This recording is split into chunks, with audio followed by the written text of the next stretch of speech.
My name is Howell. I'm a cardiologist here in Grand Junction, and I was very fortunate to have some good mentoring and got involved with medical missions back in the mid-90s.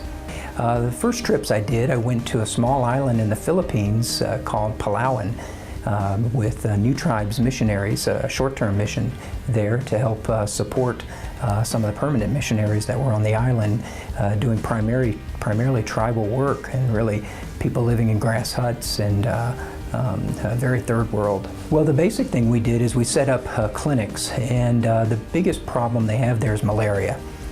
Their children there get malaria like our kids get the cold. I mean, maybe 2 or 3 times a year, and they can get very sick from that.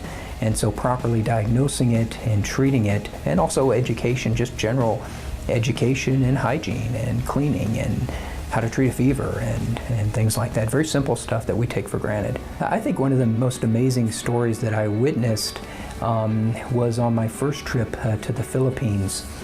I went with a group that was primarily going to build an airstrip. I was the only physician or the medical personnel on the trip.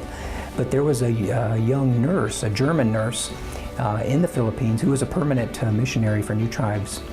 And she'd been on the island about 10 years.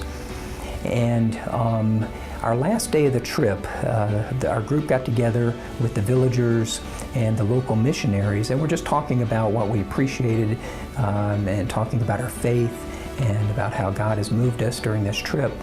And towards the end, the tribal leader, who actually was not known to be a believer, got up and said the biggest thing I appreciate about God is that mothers and babies don't die anymore. And everybody sort of stopped and listened, and he explained that before this nurse got here, the witch doctors would take the pregnant females when they went into labor out into the jungle and basically stand on the womb to force the baby out. And there's no records there, but it was thought maybe half of babies and mothers died from that. And of course, when this nurse came, she educated them that God has created an excellent method for childbirth, that it'll happen naturally, and was able to stop this. I think it's critical to go out and do this. I don't necessarily think you need to go to the other side of the world, but the Lord instructs us to tell others the good news. He wants us to be the vehicle for His voice now. And so whether you go down your street or you go around the world, it is critical. The best part of it is that I think my faith was built more than anybody's faith I built up.